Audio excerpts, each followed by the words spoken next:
Yo, what's up, Superfit fam? This is Super Chad bringing you guys another amazing video where it's my goal to teach 1 million people how to do one calisthenics skill. Today, I'm gonna be talking about 5 things I wish I knew before I started calisthenics.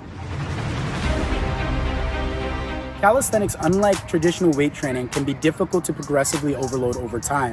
With weights, we increase the weights. That way we can get better aesthetics and we achieve better PRs as time goes on. With calisthenics, we actually have to change our body shapes or manipulate the position our body is in to cause more stress on our body and to change the amount of leverage put on our body so we can get those same body transformations in order to achieve different skills.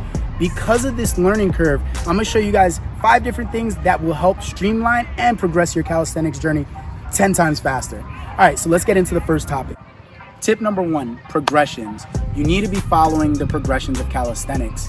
In calisthenics, we usually start with the tuck variation, eventually getting to a straddle variation, and then lastly getting to the pike or the full variation of the skill.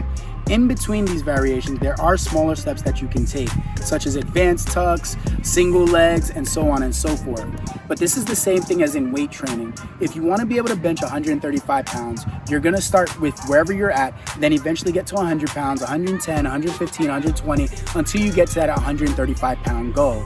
If you do not follow that progression in weight training, you're gonna have bad technique, which will lead to higher chance of injury. Now, this is the same thing in calisthenics. If you do not follow these progressions, you're gonna end up with bad technique and there's a higher chance of injury. So that's why tip number 1 is the most important. You have to follow the progressions. Let's get to tip number 2. Tip number 2. Strength plus flexibility equals mobility. So in calisthenics, strength will get you a really long way and you'll learn a lot of skills, and so will flexibility. If you're very flexible, it'll take you a long way and you'll gain a lot of skills. But if you have strength and flexibility combined, you will exponentially expedite your path in calisthenics. A great example here would be the L-sit. The L-sit, is a very strength-oriented skill within our shoulders and within our abs, but if you don't have the hip flexibility and the strength to lift your hips, you will not be able to do an L-sit. This is also the same thing with the press handstand. You might have handstand strength, but if you don't have hip mobility, the press handstand is gonna be a million times harder. So I highly suggest that you focus on your strength and your flexibility while moving through these ranges of motion to increase your mobility. Getting on to topic number 3. Tip number 3 is gonna be mastering the handstand. All right, you have to master handstands. This is one of my greatest opinions though.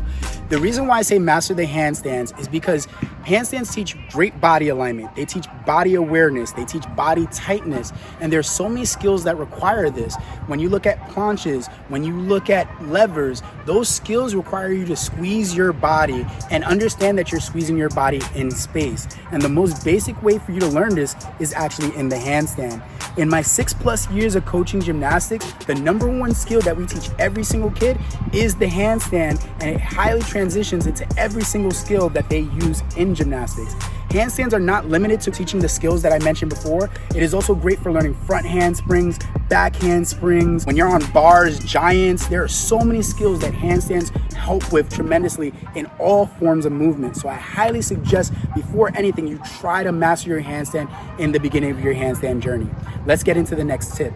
Tip number 4 is gonna be do not spam your calisthenics skills. I wanna give you a scenario. Let's say you wanna bench 225 pounds. Let's say one day you do hit this PR being able to bench 225 pounds. Does that mean that every single moment from that point on, you're gonna walk into the gym and be like, yo, fellas, I can bench 225. And you're gonna try to push 225. Hey, look, I bench 225. If you did that every single day and that's your 1 rep max, you're gonna hurt yourself. Now, this is the same with calisthenics skills. The biggest mistake I made was that when I first learned my muscle up, I wanted to muscle up everywhere. I was like, oh, look, a branch, let me muscle up. Oh, look, a bar, that looks like a bar, let me muscle up. And then all of a sudden I started getting tendonitis in my elbows. My elbows started hurting. I'm like, why my elbows hurt so much? Because I just mastered the muscle up and I was doing my 1 rep max everywhere. That is the quickest way to get injured. That is the quickest way to undo the beginning stages and the 3 months of training that you've just done into your calisthenics journey. So please, by all means, do not spam your calisthenics skills. Let's get to that last tip. Tip number 5 is gonna be forget social media. Most likely you got into calisthenics because you saw someone doing something cool like a handstand, you saw something on Instagram, you saw something on TikTok, you're like, ooh, I want to do that. So the first thing you start doing is you start trying to chuck out these skills because you're trying to be like other people, or you see yourself being able to do those things, so you try to emulate that. Remember, this is a journey of you versus you. There is no rush. There is no you're gonna break the record of being able to get the front lever in the fastest in the world. There's always gonna be someone to get the skill a lot faster based on their athletic background and what they've trained before. This tip is all about you taking your time. Find what works best for you. Just like I said in tip number 1, find the progressions that work for you and then build off those progressions, focusing on technique rather than speed.